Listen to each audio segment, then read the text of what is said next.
levez la main ceux qui trouvent que leurs beaux-parents sont vraiment casse-couilles. C'est bien, c'est bien. Le beau-père seulement. Le beau-père seulement. Alors ça, à mi-temps. C'est bien. Levez la main ceux qui adorent leurs beaux-parents. La belle-mère seulement. Et en ce moment, j'ai un pote qui habite à la maison. Tu sais, vous savez, c'est le pote qui vient de se faire larguer. Tu connais?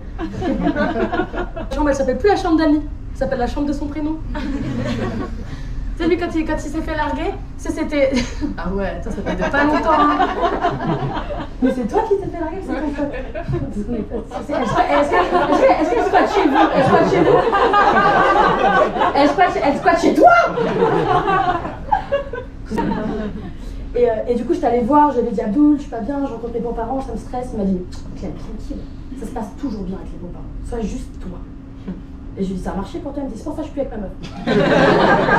Et dernière chose, leur dis pas que t'es chômeuse. Ouais, mais le truc c'est que moi j'ai dit mais je suis pas chômeuse, je suis intermittent du spectacle. Il m'a dit tu as raison, dis que tu es chômeuse. Et ça, j'avais mis une super belle robe rose, c'est trop canon, j'avais mis les thunes pour ça, elle était échancrée devant, échancrée derrière, échancrée partout. Finalement, je savais plus trop ce que j'avais payé sur le tissu qu'il y avait sur moi. Et le truc, c'est que mon mec, Brian, il a commencé à me faire de la psychologie inversée. Il m'a dit t'es sûr? C'est ça que tu vas mettre? Vraiment? Oh non, mais ça vient de toi, ça vient... Non, mais moi, si tu es bien dans ta robe, je suis bien dans ta robe. Non, mais finalement, ce qui est important, c'est ce que tu penses de toi, c'est pas ce que pensent les autres de toi. Donc si les parents pensent que tu es une pute, on s'en fout. Et tu sais, du coup, j'ai commencé à dire ah, mais non, vous inquiétez pas, votre fils, il est pas difficile. Hein. Le seul truc qu'il aime pas, c'est la tourte au jambon que j'ai fait hier.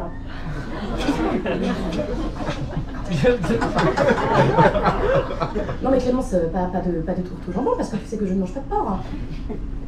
Oui. Oui. Non, je voulais dire, j'ai confondu avec la tourte au jambon que moi j'ai mangé au restaurant quand on y allait hier midi. Non Clémence, parce qu'hier c'était Ramadan.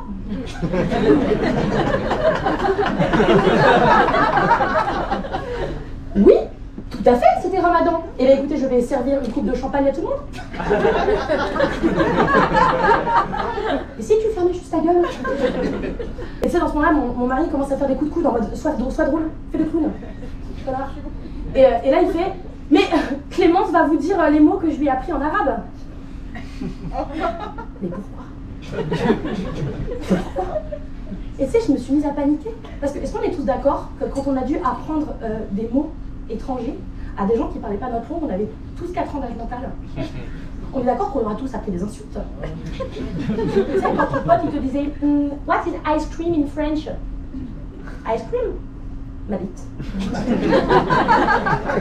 C'est fait que quand mon correspondant londonien il avait un date le soir, il disait est-ce que tu veux lécher mon bite? Attention, il coule beaucoup.